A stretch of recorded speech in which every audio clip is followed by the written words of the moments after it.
मैं बहुत देर से बिस्तर पर लेटी सोने की कोशिश कर रही थी, लेकिन आज मुझे खुशी के कारण नींद ही नहीं आ रही थी। आखिर वजह ही ऐसी थी कि मैं करती भी तो क्या। थोड़ी ही देर में मुझे ऐसा लगा कि जैसे बाहर बहुत अच्छी हवा चल रही है, तो सोचा क्यों ना कुछ देर ठंडी हवा खा ली जाए, जिससे मन का सुकून और ज़्यादा दुगना हो जाएगा। इसीलिए मैं बाहर लॉन की तरफ निकल गई। बाहर सच में बहुत अच्छी हवा चल रही थी, जो दिल को सुकून से भर रही थी। अपनी खुशी के बारे में सोच सोच कर मैं खुद को हवाओं में महसूस कर रही थी। फिर जब मुझे काफ़ी देर हो गई, तो मैंने सोचा कि अब चलकर मुझे सोना चाहिए, क्योंकि सुबह उठकर कुछ तैयारियों को भी देखना है। और फिर अगर पापा ने मुझे इतनी रात को अकेले यहाँ बाहर टहलते हुए देखा, तो हो सकता है कि वह भी परेशान हो जाएं। इसीलिए मैं अपने कमरे की तरफ वापस जाने लगी। मैं अपनी ही मनमौजी में चलती हुई कमरे की तरफ जा ही रही थी कि तभी मुझे ऐसा लगा कि जैसे मैंने किसी को देखा, जिससे मेरे कदम वापस पीछे की तरफ आए। और मैं सोचने लगी कि क्या ये मेरा वहम था या सच में कोई अभी इधर से निकल कर गया। वापस लौटने पर जब मैं यहाँ वहाँ देखने लगी, तो मुझे वहाँ कोई भी नज़र नहीं आया। फिर मुझे लगा कि शायद मुझे कोई गलतफहमी हुई है, लेकिन तभी कुछ अजीब सी आवाज़ हुई, जिससे मेरे कदम अपनी जगह पर ठिठक गए। ध्यान से सुनने पर वह आवाज़ें मुझे पापा के कमरे से आती हुई सुनाई दे रही थीं। मुझे लगा कि शायद पापा आज अभी भी जाग रहे हैं, इसीलिए मेरे कदम खुद ब खुद पापा के कमरे की तरफ बढ़ गए। लेकिन उसके बाद मैंने अंदर का जो नज़ारा देखा, उससे तो मेरे होश ही उड़ चुके थे। अंदर मैंने पापा और मौसी को एक साथ देखा। उन दोनों को देखकर ऐसा लग रहा था जैसे वह ना जाने कितने बेताब हों, न जाने कब के तरसे हुए। उन्होंने सारी हदों को पार कर दिया था, और उन्हें मैंने जिस तरह से देखा था, उससे तो मेरे हाथ पैर ही जम गए थे। मुझे अपनी आंखों पर यकीन नहीं हो रहा था कि मेरी मौसी और मेरे पापा कभी इस तरह का कोई काम भी कर सकते हैं। मैं जानती हूँ कि मुझे वह सब नहीं देखना चाहिए था, लेकिन जब अचानक से मैंने ये सब देखा, तो उससे मेरे शरीर के नीचे का हिस्सा पूरी तरह से जैसे सुन्न हो चुका था। मुझे वहाँ से चला जाना चाहिए था, लेकिन ऐसा लग रहा था जैसे मेरी जान ही निकल चुकी हो, और इसीलिए मैं उस जगह पर पूरी तरह से खड़े खड़े जाम हो गई थी। मुझसे अपने हाथ पैर हिलाए भी नहीं जा रहे थे, और मैं पल के झपकाना भी भूल चुकी थी। अचानक ही मुझे पसीना आने लगा था, लेकिन उधर अंदर जो तूफान आया था, वह जोरों पर था। उन लोगों को तो इस बात की खबर तक नहीं थी कि कोई है जो उनकी सारी इन चीज़ों को देख रहा है। मेरी आंखों में आंसू आ गए, क्योंकि उस वक्त मैं अपने अंदर के एक बहुत ही गहरे दर्द को महसूस कर रही थी। वह दर्द जो एक विश्वास के टूटने का होता है, वह दर्द जिसकी आपने कभी कल्पना भी नहीं की हो कि क्या कोई आपका अपना ऐसा भी कर सकता है। उन दोनों की उस तरह की आवाज़ें मेरे कानों में बुरी तरह से चुभ रही थीं। मेरे लिए अब बर्दाश्त करना बहुत ही मुश्किल हो गया था। इसीलिए मैं जैसे तैसे खुद को खींचकर अपने कमरे तक लाई। मैंने दरवाजे को अच्छे से बंद कर लिया और ज़ोर ज़ोर से रोने लगी। काफ़ी देर रोने के बाद जब मेरा दिल थोड़ा सा हल्का हुआ, तो मैंने अपने आप को समझाया कि मुझे फ़िलहाल इन सब चीज़ों से अपना दिमाग हटाना चाहिए। जब सुबह हुई, तो पूरे घर में तैयारी हो रही थी। रात की बात को लेकर मेरा मन बहुत ज़्यादा अपसेट था, लेकिन मैं करती भी तो क्या।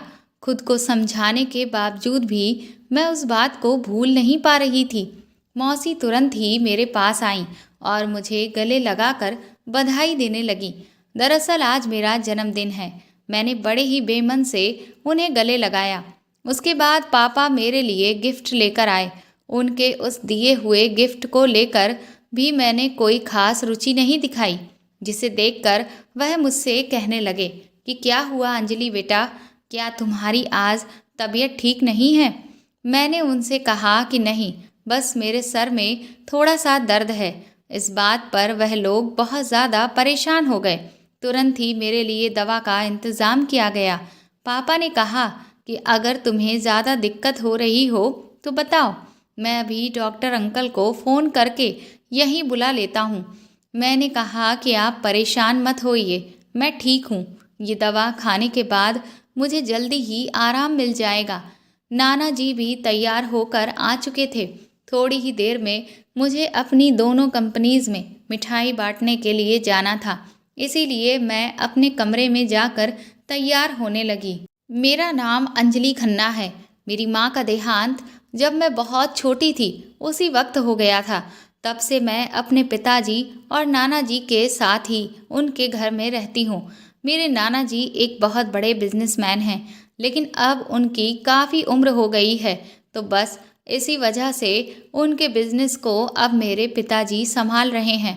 मेरी मौसी ने मेरी परवरिश करने की खातिर कभी भी शादी नहीं की।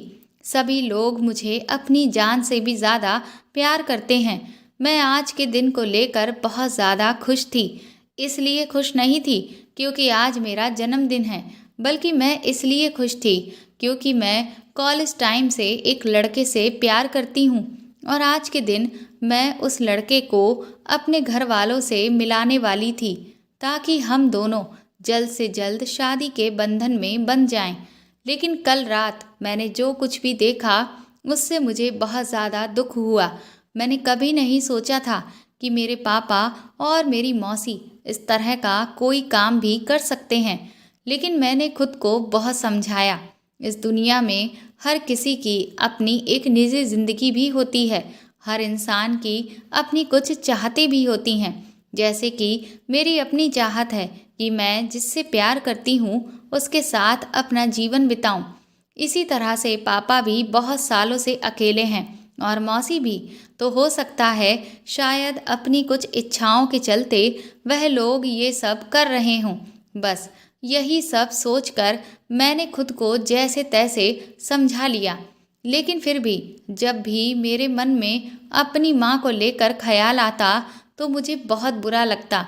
लेकिन इसमें कुछ बहुत बड़ा गलत भी नहीं था, क्योंकि मेरे माँ तो पिताजी को छोड़कर सालों पहले इस दुनिया से जा चुकी थी और फिर मेरी मौसी ने भी मेरे लिए एक बहुत बड़ा त्याग किया था। उन्होंने मेरी परवरिश की खातिर शादी नहीं की, वरना अगर वह चाहती तो शादी करके अपना खुद का घर बसा सकती थी और आज उनके भी बच्चे मेरे जितने ही बड़े होते। लेकिन उन्होंने ऐसा नहीं किया, इसीलिए मुझे भी उनके एहसान को समझना चाहिए और इस तरह की कोई भी गलत चीज़ नहीं सोचनी चाहिए। यही सब सोचते सोचते मैं तैयार हुई और खुद को समझाया कि मैं किसी के साथ भी बुरा व्यवहार नहीं करूँगी। उसके बाद मैं नाना जी के साथ अपनी दोनों कंपनियों में गई और वहाँ पर सभी को मिठाइयाँ बांटी। शाम को मेरे घर में एक बहुत बड़ी पार्टी दी गई थी, जिसमें न जाने कितने ही लोग शामिल थे। मैं जिस इंसान से प्यार करती थी उसे भी मैंने उस पार्टी में बुलाया था। केक काटने के बाद जब सब कुछ अच्छे से निपट गया तो मैंने पापा से कहा कि आज मैं आपसे एक स्पेशल गिफ्ट मांगना चाहती हूँ। इस पर पापा ने कहा कि हाँ बेटा, तुम जो मांगोगी मैं तुम्हें वह दूंगा। मैंने कहा कि मैं शादी करना चाहती हूँ। इस बात पर घर में हर कोई हैरान रह गया। उसके बाद मैंने पापा को अपने प्यार यानी कि राहुल से मिलवाया। मैंने पापा को और अपने बाकी के घर वालों को राहुल के बारे में सब कुछ बताया कि वह मुझे कॉलेज टाइम में मिला था। पहले हमारी दोस्ती हुई और फिर धीरे धीरे हमारी दोस्ती प्यार में बदल गई। राहुल का इस दुनिया में कोई भी नहीं है, वह अनाथ है। ये सुनकर पापा को गहरा धक्का लगा। उन्होंने उस वक्त मुझे कुछ भी नहीं कहा। उन्होंने कहा कि वह इस बारे में बाद में बात करेंगे। मैंने वक्त की नज़ाकत को देखते हुए राहुल को उस वक्त उसके घर वापस भेज दिया। लेकिन राहुल के जाने के बाद पापा बहुत गुस्सा होने लगे। वह कहने लगे कि मैंने तुम्हारी शादी को लेकर न जाने कितने सपने सजा रखे हैं। मैंने सोचा था कि जब तुम 21 साल की हो जाओगी तो उसके बाद मैंने जो भी अच्छे लड़के पसंद कर रखे थे उनमें से किसी एक को तुमसे चुनने के लिए कहूँगा, लेकिन तुमने तो खुद से ही पहले ही अपना जीवन साथी चुन रखा है। मैंने कहा, तो बताइए पापा, इसमें मैंने आखिर गलत क्या किया? मैं राहुल को पसंद करती हूँ। पापा कहने लगे कि तुमने कुछ गलत तो नहीं किया, लेकिन तुमने जिसे पसंद किया है वह हमारी हैसियत का नहीं है। कहाँ तुम और कहाँ वो। मैंने उनसे कहा कि प्यार ऊंच नीच नहीं देखता है। मैं राहुल के साथ खुशहाल महसूस करती हूँ, बाकी वह हमारे स्टैंडर्ड का है या नहीं इससे मुझे कोई फर्क नहीं पड़ता। लेकिन पापा कहने लगे कि पर मुझे पड़ता है। मुझे समाज में कई लोगों से मिलना पड़ता है। मुझे सबको जवाब देना होगा कि आखिर मेरा होने वाला दामाद कौन है। मैंने पापा को समझाने की कोशिश की, लेकिन वह अपनी बात पर अड़े हुए थे। इस समय मौसी ने मेरा साथ दिया। मौसी ने कहा कि जब अंजलि की खुशी उस लड़के के साथ ही है तो हमें भी उसकी पसंद को दिल से स्वीकार करना चाहिए। मौसी के मुंह से ये बात सुनकर मैं हैरान रह गई थी। मुझे लगा था कि शायद वह पापा का ही साथ देंगी, लेकिन ऐसा नहीं था। जब मौसी ने मेरा साथ दिया तो नाना जी ने भी मेरे पक्ष में ही पापा से बात की उस वक्त, लेकिन पापा ने फिर कुछ भी नहीं कहा और वह खामोश होकर वापस अपने कमरे में चले गए। इस सब से मैं बहुत ज़्यादा दुखी थी। मुझे लगा कि कहीं अगर पापा इस रिश्ते के लिए तैयार नहीं हुए तो फिर आगे क्या होगा। मुझे घर में बिल्कुल भी अच्छा नहीं लग रहा था, इसीलिए मैं उस जगह पर चली गई जहाँ मैं हमेशा तब जाती हूँ जब मेरा मन हद से ज़्यादा उदास होता है, और वह जगह और कोई नहीं, मेरी माँ की समाधि है। मैं हमेशा ही वहाँ पर अकेले ही जाती हूँ, क्योंकि मैं नहीं चाहती कि मेरे और मेरी माँ के बीच में वहाँ कोई भी हो। माँ की समाधि पर बैठकर मैं बहुत देर तक रोती रही और उनसे अपने दिल की बात कहती रही। मैंने उनसे कहा कि आप ही पापा को समझाएं कि मेरी खुशी सिर्फ और सिर्फ राहुल के साथ है और किसी के साथ भी नहीं। मुझे रुपए पैसे नहीं चाहिए, बल्कि सुकून चाहिए। वह मुझे राहुल के साथ ही मिलता है। काफ़ी देर अपना दिल हल्का करने के बाद मैंने देखा कि रात काफ़ी हो गई थी, इसलिए सोचा कि अब मुझे घर चलना चाहिए, वरना कहीं ऐसा ना हो कि घर वाले परेशान हो जाएं। वैसे भी पापा मुझे जल्दी कहीं भी अकेले जाने नहीं देते। मैं जैसे ही अपनी गाड़ी में बैठने के लिए आगे बढ़ी कि तभी अचानक से 4 लड़कों ने मेरा हाथ पकड़कर मुझे घेर लिया और वह मेरे साथ पहले तो बदतमीजी करने लगे। मैंने उन्हें वार्निंग दी कि वह मुझसे दूर रहें, वरना अंजाम बहुत बुरा होगा, लेकिन वह सुनने को तैयार ही नहीं थे। उसके बाद वह मुझे उठाकर अपनी गाड़ी में डालने लगे। मैं बहुत चीखी चिल्लाई, लेकिन उस वक्त वहाँ पर कोई भी नहीं था जो मेरी बात सुनता।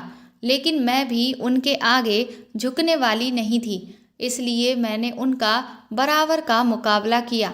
पर जब उन्होंने देखा कि वह मुझे अपने साथ ले जाने में नाकाम हो रहे हैं तो उन्होंने मुझे जान से मारने की कोशिश की। ये देखकर मैं बुरी तरह से घबरा गई कि ये लोग आखिर मेरी जान क्यों लेना चाहते हैं।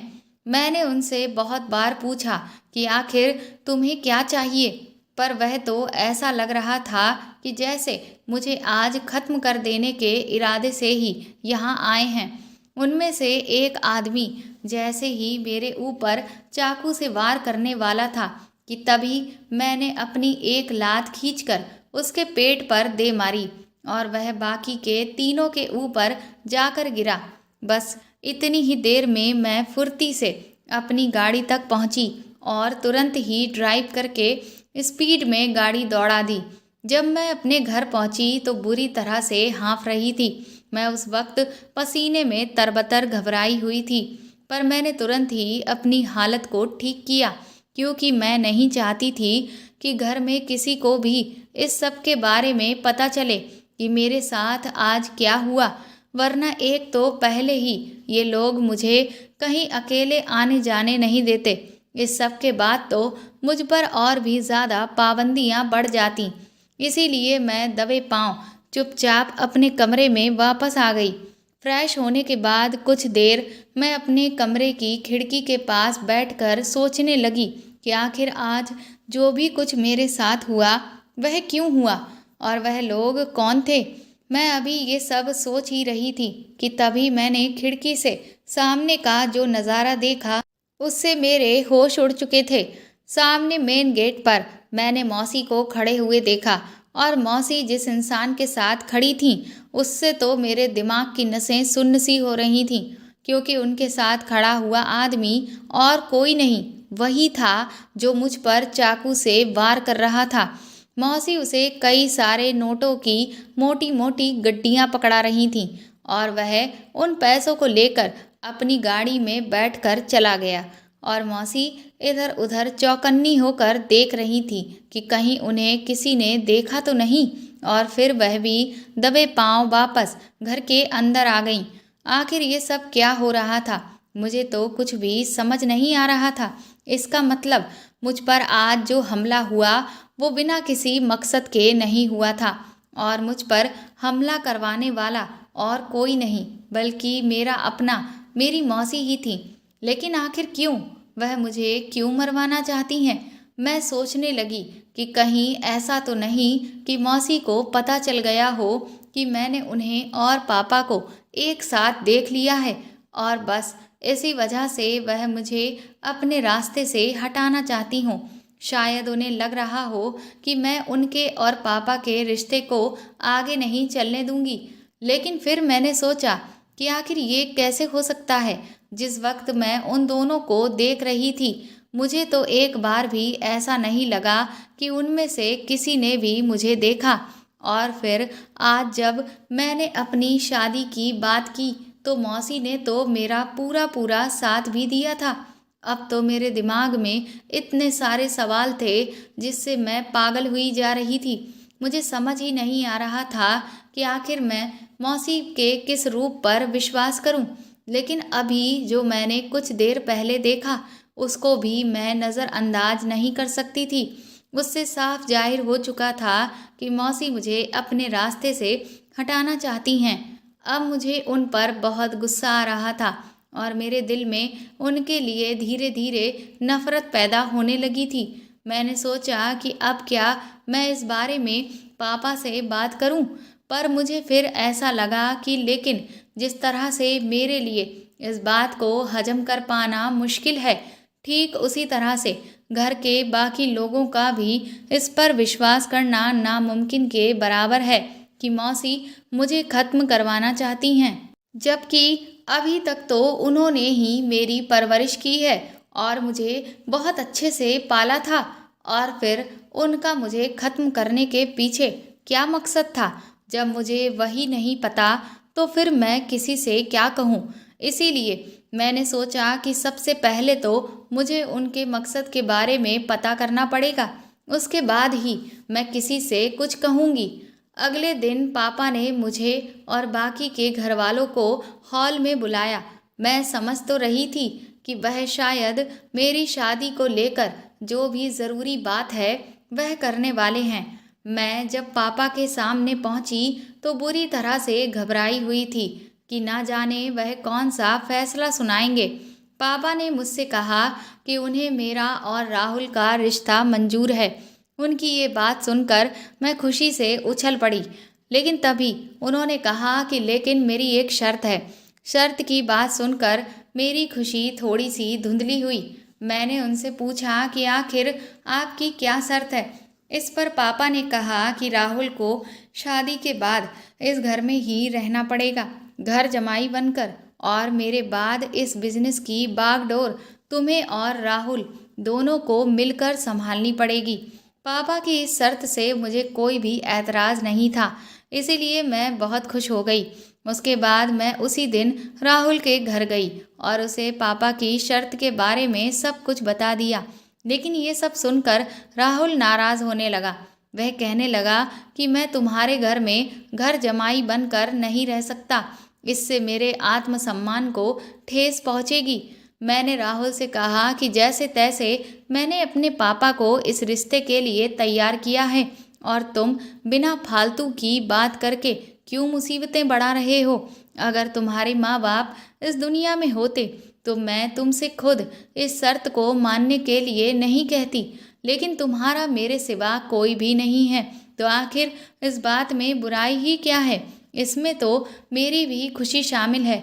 तुम भी मेरे पास रहोगे और मुझे अपने पापा और बाकी के घर वालों से अलग भी नहीं होना पड़ेगा।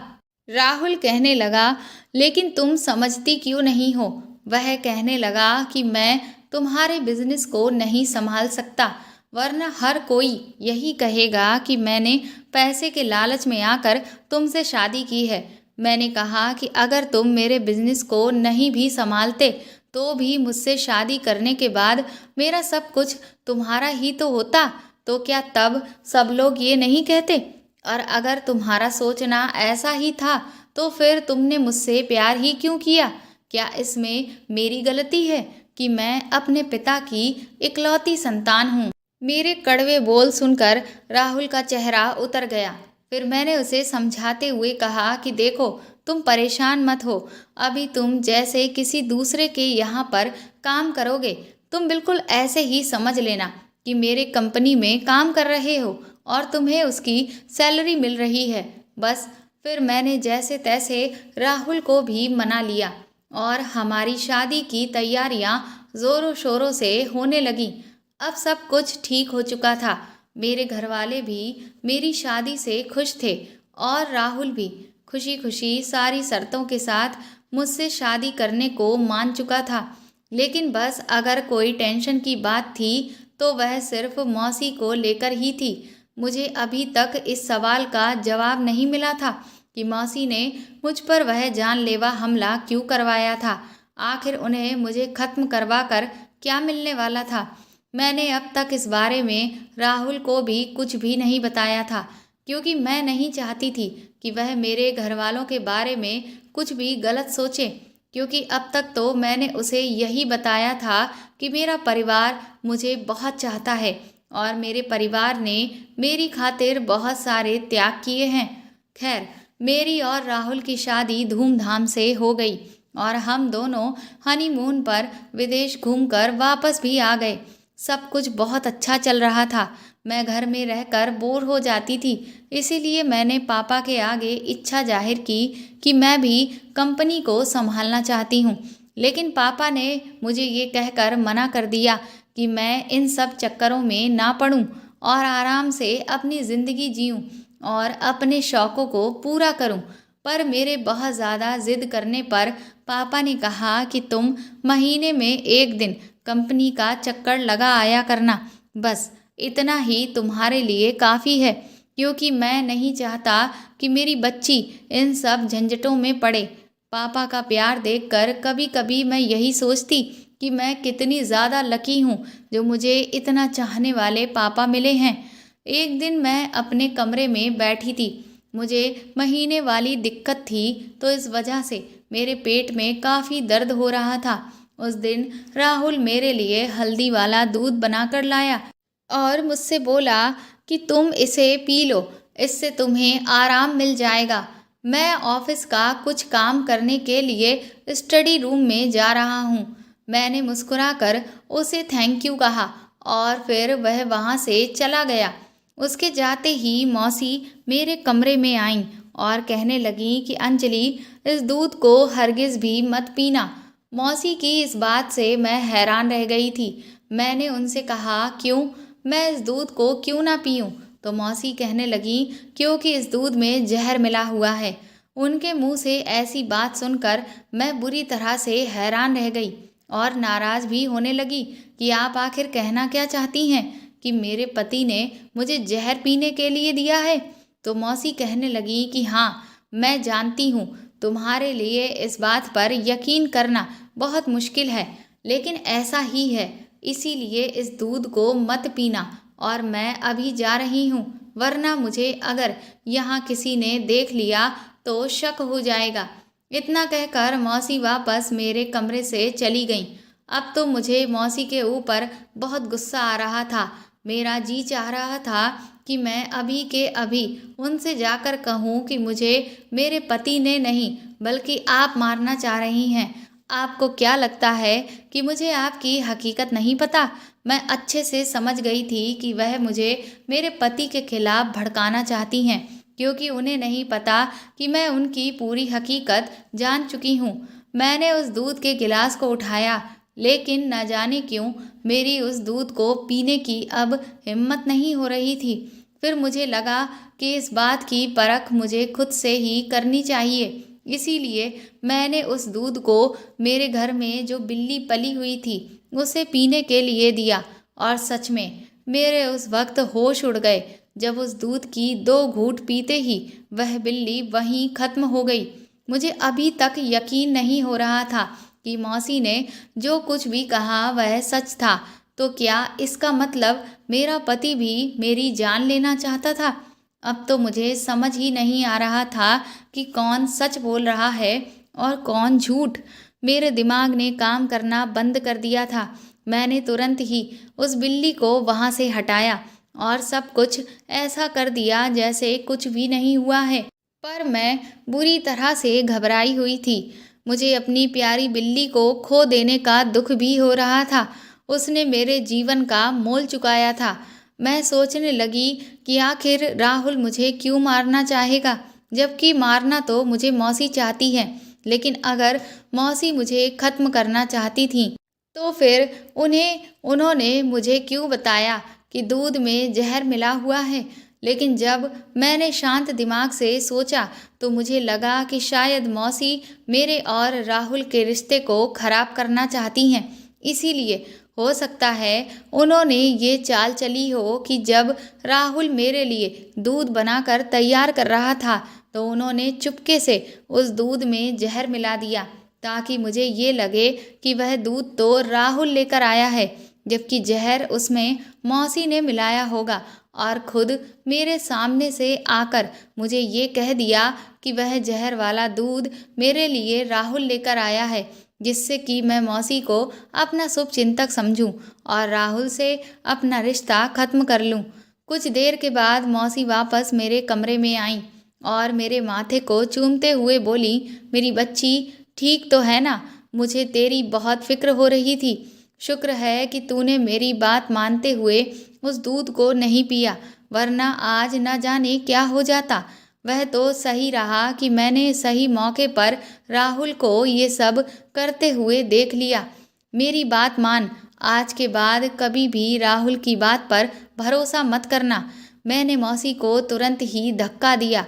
मैंने उनसे कहा कि आपको क्या लगता है कि आप मेरे सामने ये ड्रामा करेंगी और मैं आपकी बातों में आ जाऊंगी? मेरी इस हरकत से मौसी बुरी तरह से हैरान रह गईं। मैंने कहा, मुझे इस तरह से देखने की कोई ज़रूरत नहीं है, क्योंकि आपकी जो काली हकीकत है वह मैं अच्छे से जानती हूँ। आपको लग रहा है कि आप मुझे मेरे पति के खिलाफ भड़काकर उससे अलग करवा देंगी, जबकि आपका ये सपना कभी भी पूरा नहीं होगा। मैं जानती हूँ कि मुझे मेरा पति नहीं बल्कि आप मारना चाहती हैं। उस दूध में जहर भी आपने ही मिलाया था। इस पर मौसी कहने लगी कि तुम ऐसा सोच भी कैसे सकती हो? मैं सपने में भी तुम्हें नुकसान नहीं पहुंचा सकती। मैंने तुम्हें बचपन से माँ बनकर पाला है। तुम्हारी जान मेरे लिए मेरी जान से भी ज़्यादा कीमती है। मैंने उनसे कहा कि बंद करिए अपना ये झूठा ढोंग। मेरे जन्मदिन के दिन भी आपने अपने गुंडों को भेजकर मुझे जान से मारने की कोशिश की थी। वह तो मेरी किस्मत अच्छी थी कि मैं उस दिन बच गई। इस पर मौसी मुझे ताज्जुब से देखने लगी। मैंने कहा, हैरान होने की कोई ज़रूरत नहीं है। मैंने खुद आपको उन गुंडों को पैसे देते हुए देखा था। इस पर मौसी कहने लगी कि हाँ, मैंने उन गुंडों को पैसे दिए थे। लेकिन क्या तुम्हें पता है कि मैंने उन गुंडों को पैसे किस लिए दिए थे? मैंने उनसे कहा कि अब एक और झूठ मैं आपके मुंह से बर्दाश्त नहीं कर सकती, इसीलिए अभी के अभी इस कमरे से चली जाइए, क्योंकि मैंने अभी तक घर में किसी को भी आपके इस घटिया हरकत के बारे में नहीं बताया है। लेकिन अगर मेरी सब्र का बांध टूटा और घर में किसी को भी बता दिया तो अभी के अभी आपको इस घर से भी निकाल दिया जाएगा। मैं आपके मुझ पर किए गए एहसानों को याद करके ही आपको बख्श रही हूँ, वरना अब तक तो कब का आपको पुलिस के हवाले करवा देती। मौसी मुझे बार बार कहती रहीं कि अंजलि, पहले तुम मेरी बात तो सुन लो, लेकिन उस वक्त मुझे इतना गुस्सा आ रहा था कि जी कर रहा था कि मैं उनकी जान ही ले लूं। इसीलिए मैंने उन्हें धक्के मारकर अपने कमरे से बाहर निकाल दिया और चुपचाप लेट गई। अगले दिन राहुल ऑफिस से जल्दबाजी में घर वापस लौटा और मुझसे कहने लगा, अंजलि, इन कागज़ों पर तुम्हारे साइन होने बहुत ज़रूरी हैं। मैंने उससे कहा कि आखिर ये कौन से कागज़ हैं। वह कहने लगा कि दरअसल हम लोग एक नई फैक्ट्री की शुरुआत करने वाले हैं जो तुम्हारे नाम से ही ली जा रही है, बस इसीलिए तुम्हारे कुछ सिग्नेचर चाहिए। मैंने कहा ठीक है, लाओ मैं साइन कर देती हूँ। मैं जैसे ही साइन करने वाली थी कि तभी मेरी नौकरानी मेरे लिए चाय लेकर आई। मैंने उससे कहा कि इसे यहाँ टेबल पर रख दो, पर उसने न जाने कैसे मेरे हाथ और उन कागज़ों पर ही उस चाय को गिरा दिया, जिससे मेरा हाथ जल गया। मैंने उसे बहुत खरी खोटी सुनाई और राहुल ने तो उसे खींचकर थप्पड़ भी मार दिया। उसने अपने किए की माफ़ी मांगी और वापस कमरे से बाहर चली गई। राहुल बुरी तरह से भड़का हुआ था। वह उस नौकरानी को बहुत बुरी बुरी सुना रहा था। मैंने उससे कहा कि तुम शांत हो जाओ, इतनी भी बड़ी कोई बात नहीं हो गई है। मेरा हाथ इतना ज़्यादा नहीं जला है, बस थोड़ी बहुत ही दिक्कत हो रही है। मैंने कहा कि इन कागज़ों को दोबारा तैयार करवा कर कल लिए आना, मैं कल इन पर साइन कर दूंगी। इसके बाद राहुल वहाँ से चला गया। मैं अपने हाथ पर बरनॉल लगाने के लिए किचन की तरफ गई, क्योंकि मेडिकल किट वहीं पर रखी रहती थी। मैं जैसे ही किचन की तरफ जा रही थी तभी मैंने मौसी को, उसी नौकरानी को कुछ पैसे देते हुए और ये कहते सुना कि तुमने बहुत अच्छा काम किया, तुमने बिल्कुल सही समय पर अंजलि के हाथ पर चाय गिराई। अगर थोड़ी सी भी देर हो जाती तो ना जाने क्या हो जाता। ये सब देखकर तो मेरा गुस्सा सातवें आसमान पर था। मौसी की हरकतें दिन ब दिन बढ़ती ही चली जा रही थीं। मुझे समझ नहीं आ रहा था कि आखिर वो चाह क्या रही हैं। मुझसे रहा नहीं गया और मैं गुस्से में तिलमिलाती हुई, दांत पीसती हुई उनके पास पहुंची और उन्हें घसीटकर सामने के स्टोर रूम में ले गई। मैंने उनसे कहा कि आपने अभी जो कुछ भी कहा है उसे मैंने सुन लिया। आखिर आप मेरे साथ ऐसा क्यों कर रही हैं? आपको इस सब से क्या मिल रहा है? क्या आपको ये जायदाद चाहिए? बताइए, आपको कितना पैसा चाहिए? मैं आपको अभी के अभी आपको आपका हिस्सा दे दूंगी, लेकिन इसके बाद आप हमेशा हमेशा के लिए मेरी ज़िंदगी से निकल जाइएगा। आप मुझे चैन से जीने नहीं देंगी। इस पर मौसी कहने लगी कि अंजलि, तुम मुझे गलत समझ रही हो। मैंने कहा कि आपको क्या मैं दिमाग से पैदल लगती हूँ? आप मुझे आंखों देखी मक्खी निगलने की बात कर रही हैं। अभी मैंने अपनी आंखों से आपको उस नौकरानी को पैसे देते देखा और ये कहते भी सुना कि ये सब आपने ही करवाया था। मुझे नुकसान पहुंचाकर आखिर आपको क्या मज़ा मिल रहा है? मौसी बुरी तरह से फूट फूट कर रोने लगी। वह कहने लगी कि मैं जानती हूँ कि तुम मुझे अपना दुश्मन समझ रही हो, लेकिन ऐसा कुछ भी नहीं है, क्योंकि तुम्हें अभी सच्चाई नहीं पता है। उनके मुंह से ये बात सुनकर मैं और ज़्यादा बौखला गई। मैंने कहा, सच्चाई सच्चाई, आखिर ऐसी कौन सी सच्चाई है जो मैं नहीं जानती? इस पर मौसी ने कहा, ठीक है, मुझे लगता है कि आज वह वक्त आ चुका है जब मुझे आज तुझे सब कुछ सच सच बताना ही होगा, लेकिन तुझे बहुत ही इत्मीनान से और हिम्मत से मेरी पूरी बात सुननी होगी, क्योंकि अब मैं तुझे जो कुछ भी बताने जा रही हूँ उसे सुनने के बाद तेरे पैरों तले की ज़मीन ही खिसक जाएगी। इसके बाद सच में मौसी ने मुझे जो कुछ भी बताया उससे तो मेरे होश ही उड़ चुके थे। मुझे यकीन नहीं हो रहा था कि ये दुनिया इतनी बड़ी ढोंगी और पाखंडी है। मौसी ने कहा कि जिन्हें मैं अपना पिता समझ रही हूँ, दरअसल वह मेरे सगे पिता नहीं हैं, बल्कि सौतेले पिता हैं। और जिसे मैं अपना नाना समझ रही हूँ, वह भी मेरे नाना नहीं हैं और ना ही मेरी मौसी, मेरी सगी मौसी है। मुझे उनकी कोई भी बात समझ में नहीं आ रही थी। इस पर उन्होंने स्टोर रूम में रखा हुआ एक बक्सा खोला और उसमें से एक तस्वीर निकालकर मुझे दिखाते हुए कहा कि इस तस्वीर को देख रही हो, असल में ये तुम्हारे असली नाना जी की तस्वीर है। तुम्हारी माँ तुम्हारे नाना जी की इकलौती संतान थी और इस पूरी जायदाद की अकेली मालकिन भी। तुम्हारी माँ ने अपनी पसंद से शादी की थी, जिससे तुम्हारे नाना जी बहुत ज़्यादा दुखी रहते थे। लेकिन अपनी बेटी की खुशी के आगे वह झुक गए और उन्होंने तुम्हारी माँ की शादी तुम्हारे पिता से करवा दी। जबकि दूसरी तरफ तुम्हारे नाना जी के जो दोस्त थे, वह तुम्हारी पूरी जायदाद पर नज़र गड़ाए हुए बैठे थे। उन्होंने पहले से ही ये योजना बना रखी थी कि वह अपने बेटे की शादी तुम्हारी माँ से करवा देंगे और इस पूरी जायदाद पर अकेले राज करेंगे।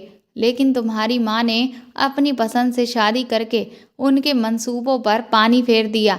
इसीलिए भले ही तुम्हारे नाना जी ने तुम्हारे माता पिता की शादी को स्वीकार कर लिया था, पर दूसरी तरफ वह लोग तुम्हारे नाना को तुम्हारे पिता के खिलाफ भड़काते ही रहते थे कि वह किसी भी तरह से तुम्हारे परिवार के काबिल नहीं है। उन्हें लगा कि ऐसा करने से एक दिन तुम्हारे नाना तुम्हारे माता पिता का तलाक करवा देंगे। लेकिन धीरे धीरे समय बीतता गया, पर ऐसा कुछ भी नहीं हो रहा था, जिससे उन्होंने एक ऐसी चाल चली जिससे तुम्हारा पूरा घर बर्बाद हो गया। उन लोगों ने तुम्हारे पिता का एक्सीडेंट करवा दिया, जिसमें उनकी मौत हो गई। उसके बाद तुम्हारी माँ की हालत पागलों के जैसी हो चुकी थी। उस वक्त तुम सिर्फ 2 महीने की ही थी और ऐसे में वह तुम्हें संभाल नहीं पा रही थी। कुछ समय जब बीता तो तुम्हारे नाना के दोस्त ने उन्हें ये सुझाव दिया कि वह अपने बेटे की शादी तुम्हारी माँ के साथ करना चाहते हैं। उस वक्त तुम्हारे नाना जी को यही लगा कि उनका दोस्त उनके ऊपर एक बहुत बड़ा एहसान कर रहा है और वह तुरंत ही इस शादी के लिए तैयार हो गए।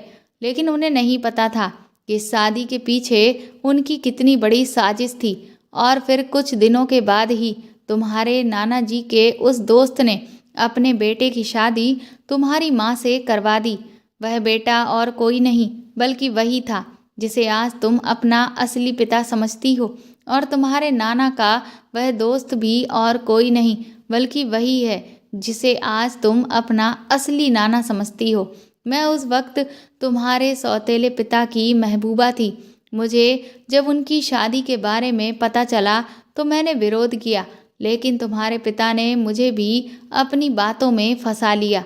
वह कहने लगा कि ये शादी तो सिर्फ एक दिखावे के लिए है, ताकि सारा पैसा उसके नाम पर हो जाए। उसने मुझे आश्वासन दिया कि एक बार उसके नाम पर जैसे ही जायदाद आएगी, वह तुम्हारी माँ से छुटकारा पा लेगा और फिर मुझसे शादी कर लेगा। मैंने भी उसकी बात का यकीन कर लिया और तुम्हारी केयर टेकर के तौर पर तुम्हारे नाना के यहाँ पर नौकरी करने लगी। शादी के कुछ दिनों के बाद ही तुम्हारे उस सौतेले पिता ने तुम्हारी माँ को ऐसी दवाइयाँ देना शुरू कर दिया जिससे उसका दिमागी संतुलन पूरी तरह से खराब हो गया। और फिर एक दिन उन्होंने एक झूठा नाटक रचा जिसमें ये दिखाया कि तुम्हारी माँ की मौत भी एक एक्सीडेंट में हो गई है। तुम्हारी माँ की मौत की खबर सुनकर तुम्हारे नाना जी ये सदमा बर्दाश्त नहीं कर पाए और उन्हें हार्ट अटैक आ गया। उन्हें जल्द से जल्द अस्पताल में भर्ती कराया गया। सब कुछ बिल्कुल वैसा ही हो रहा था जैसा तुम्हारा सौतेला पिता चाहता था, लेकिन यहीं पर एक गड़बड़ हो गई। तुम्हारे नाना ने मरने के कुछ दिन पहले ही सारी जायदाद तुम्हारे नाम पर कर दी थी। साथ में उसमें ये भी लिख दिया कि तुम्हारी शादी होने के बाद आधी जायदाद तुम्हारे पति की और आधी तुम्हारी हो जाएगी, और अगर 21 वर्ष से पहले तुम्हारी भी मृत्यु चाहे प्राकृतिक तौर पर या किसी दुर्घटनावश हो जाती है तो सारी जायदाद अनाथालय में दे दी जाएगी। इसके बाद तुम्हारे नाना भी इस दुनिया को छोड़कर चल बसे। जब ये सारी बातें तुम्हारे सौतेले पिता को पता चली तो उसकी सारी योजना धरी की धरी ही रह गई और वह बुरी तरह से बौखला गया। उसे तो अब कुछ भी समझ नहीं आ रहा था, क्योंकि उसने तो सोचा था कि उसके सारे पत्ते बिल्कुल सही जगह पड़े हैं और अब उसके हाथ में पूरी जायदाद आने वाली है और एक बार जैसे ही वह पूरे पैसे पर कब्जा करता तुमसे भी छुटकारा पा लेता। लेकिन अब जबकि सब कुछ तुम्हारे नाम पर था और फिर उसमें ऐसी शर्त भी थी तो वह तुमसे भी छुटकारा नहीं पा सकता था। इसलिए उसके सामने सिवाय तुम्हें पालने के और कोई चारा नहीं बचा था। इसीलिए उसने एक अच्छे पिता का नकाब अपने चेहरे पर ओढ़ लिया और तुम्हें इस बात की भनक तक नहीं लगने दी कि वह तुम्हारा सौतेला पिता है और अपने पिता को तुम्हारी माँ का पिता बता दिया और मुझे तुम्हारी सगी मौसी, ताकि इधर मैं तुम्हारी देखभाल भी करती रहूं और उसकी ख्वाहिशों को भी समय समय पर पूरा करती रहूं। उस दिन तुमने मुझे उन गुंडों को पैसे देते हुए देखा तो तुम्हें लगा कि मैंने ही उन्हें तुम्हें मारने के लिए भेजा था, जबकि उन्हें मारने के लिए तो तुम्हारे पिता ने भेजा था। मैंने तो उन्हें इसलिए पैसे दिए थे ताकि वह तुम्हें कुछ भी ना करें, बल्कि तुम्हें भागने का मौका दें और इस तरह से दिखावा करें कि उन्होंने कोशिश तो बहुत की लेकिन वह तुम्हें तुम्हारे अंजाम तक नहीं पहुंचा पाए, ताकि तुम्हारे पिता को शक ना हो। मैंने मौसी से कहा कि आप झूठ बोल रही हैं। अपने पाप को छुपाने की खातिर आप ना जाने कौन सी मनगढ़ंत कहानियां बना रही हैं ताकि खुद को मेरी नज़र में अच्छा साबित कर सकें। मान लीजिए मैं एक बार आपकी इस बात को मान लूं कि मेरे पिता, मेरे नाना झूठे हैं, लेकिन क्या मेरा पति भी झूठा है? और जब मैंने राहुल से शादी की बात की थी तब खुद आपने मेरा साथ दिया था, जबकि मेरे पिता तो इस शादी के खिलाफ ही थे। इस पर मौसी कहने लगी कि दरअसल उस वक्त मुझे नहीं पता था कि तुम्हारे पिता ने एक नया मोहरा चला है और वह नया प्यादा और कोई नहीं बल्कि राहुल ही था। तुम्हारे कॉलेज में राहुल को तुम्हारे पिता ने जानबूझकर एडमिशन दिलाया और राहुल ने तुमसे अपनी नज़दीकियां बढ़ाईं ताकि तुम उससे प्यार करने लगो और शादी की बात करो, क्योंकि 21 वर्ष के बाद जो तुमसे शादी करता उसके नाम पर आधी जायदाद अपने आप ही आ जाती। मुझे ये बात तुमसे जब राहुल की शादी हो गई उसके बाद ही पता चली कि राहुल और कोई नहीं बल्कि तुम्हारे सौतेले पिता की बहन का लड़का है। इसीलिए राहुल ने उस दिन तुम्हें जहर दिया, क्योंकि तब तक तुम 21 वर्ष की हो चुकी थी और जो आधी जायदाद तुम्हारे नाम पर है वह भी राहुल के नाम पर आ जाए। तुमने अभी जो कुछ भी देखा उसमें मुझे ही गुनहगार समझ रही हो, लेकिन मैंने जानबूझकर तुम्हारे हाथ पर चाय इसलिए गिरवाई थी क्योंकि अगर मैं ऐसा नहीं करती तो तुम उन पापियों के मंसूबों को अनजाने में पूरा कर देती।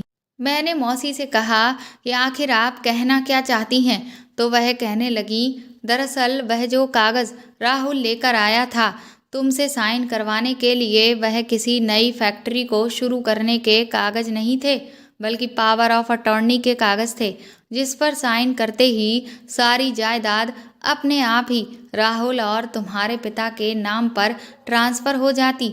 उस वक्त सामने से आकर मैं तुम्हें नहीं रोक सकती थी, इसीलिए मुझे कुछ भी नहीं सूझा तो मुझे अपने दिल पर पत्थर रखकर तुम्हें तकलीफ़ पहुंचानी पड़ी ताकि तुम एक बहुत बड़े आने वाले तूफान से बच जाओ और उन कागज़ों पर साइन ना कर सको, क्योंकि मैं अच्छे से जानती थी कि तुम अपने पति पर हद से ज़्यादा विश्वास करती हो। इसीलिए एक बार भी उन कागज़ों को पढ़कर साइन नहीं करोगी, बिना देखे ही उन पर सिग्नेचर कर दोगी और खुद अपने पैरों पर कुल्हाड़ी मार लोगी। तुम्हारा पिता इतना चालाक है कि वह अच्छे से जानता था कि अगर उसने एक बार में ही तुम्हारी शादी की हामी भर दी तो हो सकता है आगे चलकर तुम्हें शक हो। इसीलिए उसने पहले तो इस बात का झूठा नाटक किया कि उसे तुम्हारी शादी से ऐतराज है, और फिर बाद में ऐसी शर्त रख के ये दिखावा किया कि वो तुम्हारा बहुत ज़्यादा भला चाहता है और वो मान गया है। और ठीक इसी तरह का नाटक राहुल ने भी किया। उसने भी यही दिखाया कि जैसे उसे तुम्हारी संपत्ति में कोई भी इंटरेस्ट नहीं है और वो घर जमाई बनकर नहीं रहना चाहता, ताकि तुम उस पर भी शक ना करो। मैंने मौसी से कहा कि आपको शर्म नहीं आती? एक के बाद एक आप कितने झूठ बोलती चली जा रही हैं, लेकिन आपकी जुबान एक बार भी नहीं लड़खड़ाई। आपने मेरे पूरे परिवार को, यहाँ तक कि मेरे पिता को भी झूठा साबित कर दिया, सबको मेरी जान का दुश्मन बता दिया, और खुद को आप मेरा शुभचिंतक बता रही हैं, जबकि खुद मैंने अपनी आंखों से आपको अपने खिलाफ साजिश करते हुए देखा है। अगर ऐसा कुछ भी होता तो कम से कम अब तक कोई तो मेरी नज़र में आता, पर मैंने तो आपके सिवाय किसी को भी मेरे खिलाफ ऐसा कुछ करते हुए नहीं देखा। मैं वहाँ से जाने लगी तो मौसी मेरा हाथ पकड़कर मुझे रोकने लगी। कहने लगी, अंजलि, तुम मुझ पर भरोसा ना करके बहुत बड़ी गलती कर रही हो। मैं तुम्हें बहुत प्यार करती हूँ बेटी। मैंने कहा कि अच्छा, आप मुझे प्यार करती हैं या फिर आप मुझे अपने रास्ते से हटाना चाहती हैं, ताकि आप अपने रिश्ते को पापा के साथ आगे बढ़ा सकें और अपनी खुद की औलाद पैदा करके ये सब कुछ उसके नाम पर करवा सकें। ये सुनकर मौसी दंग रह गईं। मैंने कहा कि आपको शायद नहीं पता, लेकिन मैंने आपको और पापा को एक साथ वह सब करते हुए पहले ही देख लिया था। लेकिन फिर भी मैं चुप रही, ये सोचकर कि आपने मुझ पर बहुत एहसान किए हैं, और फिर ये आपकी और पापा की निजी ज़िंदगी का मामला है, मुझे इसमें दखल नहीं देना चाहिए। लेकिन मुझे क्या पता था कि आप इतनी बड़ी लालची औरत निकलेंगी, जो दौलत की खातिर न सिर्फ रिश्तों को बदनाम कर रही है, बल्कि इस हद तक गिर चुकी है। मौसी कहने लगी कि तुम मुझे जो कहना चाहे कह सकती हो, लेकिन मैं सच कह रही हूँ। मैं तुम पर अपने जीते जी आँच भी नहीं आने दे सकती। मैंने कहा कि अचानक से आपको मुझसे इतनी हमदर्दी क्यों हो गई? आपने ही तो अभी कहा ना कि आप मेरे सौतेले पिता की महबूबा हैं, तो फिर उन्हें छोड़कर आप मेरा भला क्यों चाहने लगी? इस पर मौसी कहने लगी, क्योंकि अभी तक मैं इतने सालों से इसी वहम में थी कि तुम्हारा पिता अपना मकसद पूरा होने पर मुझे अपनी पत्नी के तौर पर अपनाएगा और वह जिंदगी देगा जो मैं हमेशा से जीना चाहती थी। लेकिन अब मैं समझ चुकी हूँ कि वह एक धोखेबाज है और वह कभी किसी का भी सगा नहीं हो सकता। मैंने उसके साथ कई साल वफादारी निभाई, पर फिर भी वह धोखेबाज मुझे छोड़कर न जाने कितनी औरतों के साथ वह सब करता फिर रहा था, और मुझे लगता था कि वह मुझे सच्चा प्यार करता है, जबकि मैं अंधी थी जो मुझे कभी उसकी सच्चाई दिखाई ही नहीं दी। सच्चा प्यार तो तुमने मुझे किया था, पर तुम्हारे पिता की बातों में आकर मैं तुम्हारे खिलाफ उसका साथ देती रही। पर अब जब उसकी सच्चाई मुझे पता चल चुकी है, तो मैं तुम्हें अब खोना नहीं चाहती, और मैं तुमसे सच में बहुत प्यार करती हूँ। मैंने भले तुम्हें जन्म नहीं दिया, पर पाला तो मैंने ही है, और तुम मेरी ही बेटी हो।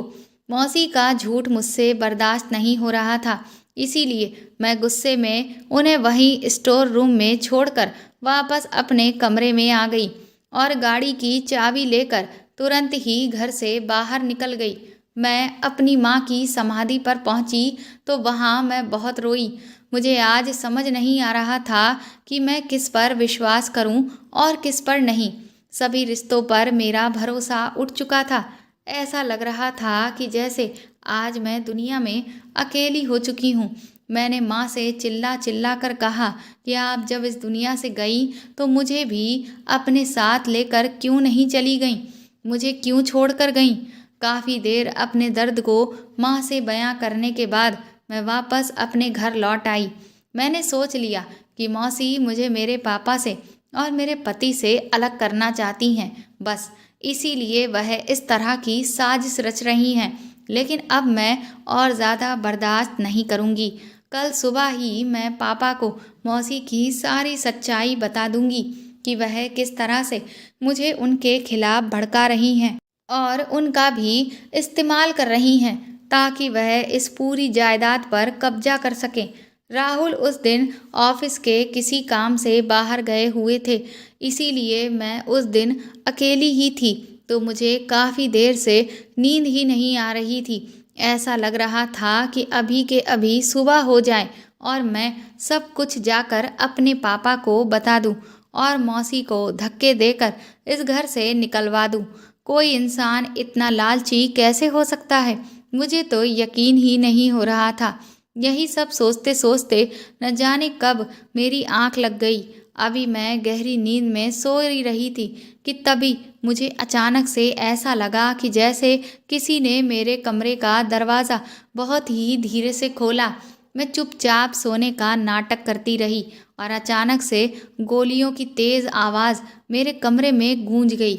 वह जो भी शख्स मेरे कमरे में आया था, उसने एक के बाद एक मुझ पर ताबड़तोड़ फायरिंग कर दी, जिससे मेरे पूरे बिस्तर के परखच्चे उड़ चुके थे।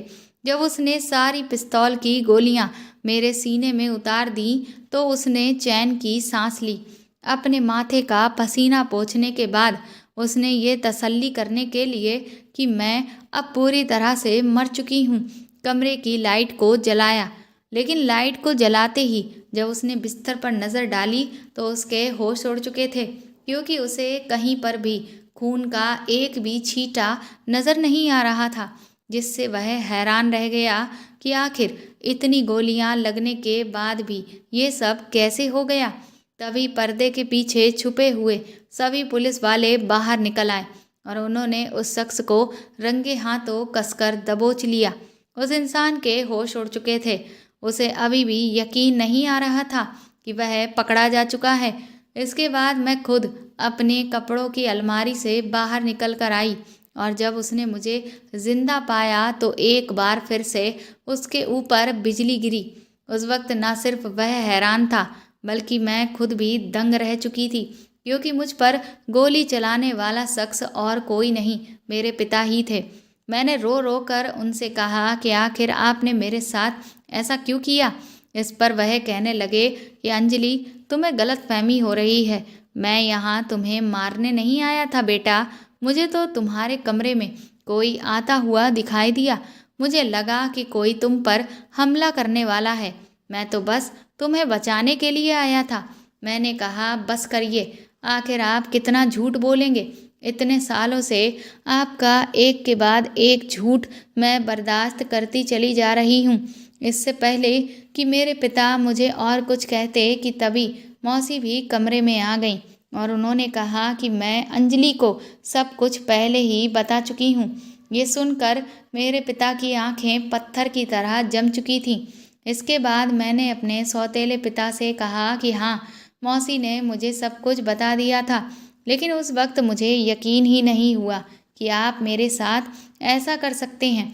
इतने सालों से आप मेरे अच्छे पिता बनने का नाटक करते आए, लेकिन आज जब आप मुझे मारने के लिए इस गन को खरीद रहे थे, तब मुझे मौसी ने वह सब कुछ दिखाया, लेकिन फिर भी मैंने यकीन नहीं किया।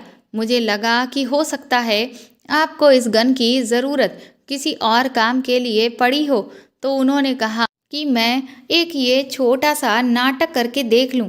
कम से कम उससे ये साबित तो हो जाएगा कि कौन सच्चा है और कौन झूठा। और अच्छा ही हुआ जो मैंने मौसी की उस बात को मान लिया, क्योंकि अगर मैं यकीन ना करती तो आज मैं जिंदा ना होती। मैंने तुरंत ही आगे बढ़कर अपने सौतेले पिता के गिरेबान को पकड़ लिया। मैंने कहा कि तुम्हारे जैसे लालची इंसान को पिता कहते हुए मुझे शर्म आती है। तुमने मेरे पिता और मेरी माँ की जान ले ली, मेरे सर से माँ बाप का साया छीन लिया। किसकी खातिर? सिर्फ इस दौलत की खातिर? तुम्हारी वजह से मेरा पूरा बचपन एक अनाथ की तरह बीता, और तुम जिसे मैं अपना पिता समझ रही थी, तुम तो मेरे माँ बाप के हत्यारे थे। उसी वक्त राहुल भी कमरे में आ जाता है और ऐसे दिखाने लगता है जैसे वह इस सब से अनजान था। उसकी इस हरकत पर मैं उसके गाल पर खींचकर एक तमाचा मारती हूँ और उसकी पूरी सच्चाई उसके सामने खोल कर रख देती हूँ, जिससे वह हैरान रह जाता है। मेरे सौतेले पिता भी इस बात पर दंग थे कि मुझे राहुल की सच्चाई आखिर कैसे पता चली। तो मौसी ने मेरे सौतेले पिता से कहा कि भले ही तुमने अपने इस प्लान के बारे में मुझे कुछ भी ना बताया हो, लेकिन एक दिन मैंने तुम्हें राहुल से बात करते हुए सुन लिया था और उसी दिन मुझे पता चला था कि राहुल भी तुम्हारी इस चाल का एक हिस्सा है। इसके बाद पुलिस मेरे सौतेले पिता, नाना और राहुल को पकड़कर ले गई। मेरे जीवन में अब कुछ भी नहीं बचा था। मुझे ऐसा लग रहा था कि काश मैं भी अपने माँ बाप के साथ ही इस दुनिया से चली जाती। इस सब के बाद मेरी हिम्मत पूरी तरह से जवाब दे चुकी थी। इसीलिए मैंने सोचा कि अब मैं भी जिंदा नहीं रहूंगी और मैंने जैसे ही खुद को ख़त्म करने के लिए कदम उठाया, तभी मौसी ने आकर मेरा हाथ रोक लिया। मैंने मौसी से कहा कि आप मुझे मर जाने दीजिए, क्योंकि मैं अब जीना नहीं चाहती। अब मेरे जीवन में कोई भी नहीं बचा, यहाँ तक कि मैं जिससे प्यार करती थी वह भी धोखेबाज निकला। इस पर मौसी ने कहा कि तुम्हें ऐसा लग रहा है कि तुम्हारे जीवन में कोई भी नहीं है, लेकिन तुम अकेली नहीं हो, तुम्हारे साथ मैं हूँ और तुम्हारी माँ है। उनके मुंह से ये बात सुनकर मैं दंग रह गई। मुझे समझ नहीं आ रहा था कि आखिर वह कहना क्या चाह रही है। इस पर मौसी ने कहा, हाँ अंजलि, मैं सच कह रही हूँ, तुम्हारी माँ अभी भी जिंदा है। दरअसल उस एक्सीडेंट में इन लोगों ने सिर्फ ये नाटक करके दिखाया था कि तुम्हारी माँ मर गई है, पर असल में तुम्हारी माँ मरी नहीं थी, बल्कि इन लोगों ने उसे पागल खाने में बंद करवा दिया था, ताकि अगर भविष्य में कभी ऐसी कोई ज़रूरत आन पड़े जिसमें उन्हें तुम्हें जायदाद की खातिर ब्लैकमेल करना पड़े, तो ये लोग तुम्हारी माँ का भी इस्तेमाल कर सकें। बस इसीलिए इन्होंने तुम्हारी माँ को जिंदा रखा। मौसी के मुंह से ये बात सुनकर मैं खुशी से फूली नहीं समा रही थी।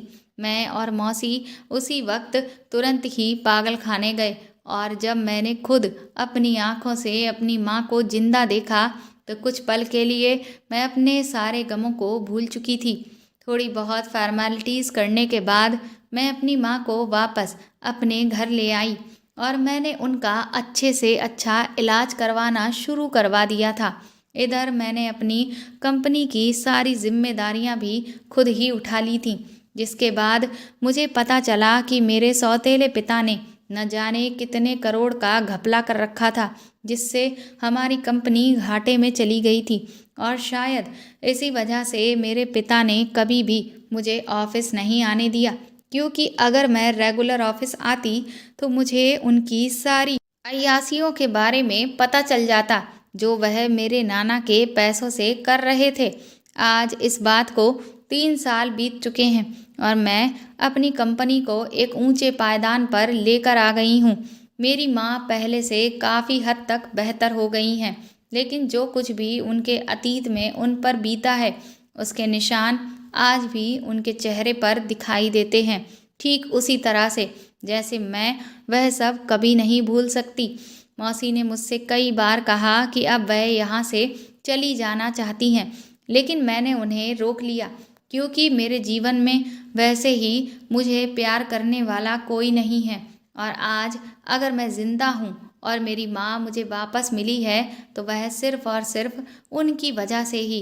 दोस्तों, आज के समय में बहुत से लोग ऐसे हो चुके हैं जो पैसे के लालच में अंधे होकर इंसानियत को पूरी तरह से भूल चुके हैं, लेकिन बुरे कर्मों का फल बुरा ही होता है।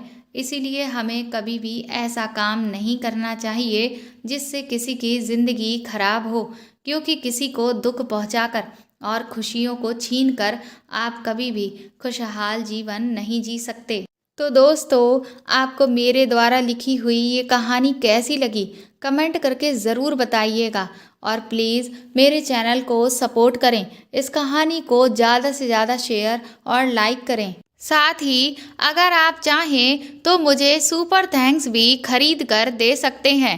सुपर थैंक्स का ऑप्शन आपको इस वीडियो के नीचे दिए हुए सभी ऑप्शंस में दिखेगा, जो बिल्कुल ऐसा दिखता है जैसा कि हार्ट शेप में बना हुआ साइन है। और अगर आप मेरे चैनल पर नए हैं तो सब्सक्राइब करके बेल आइकन ज़रूर दबा दें, ताकि आगे भी मैं आपको ऐसी ही अच्छी कहानियाँ सुनाती रहूँ। Thank you.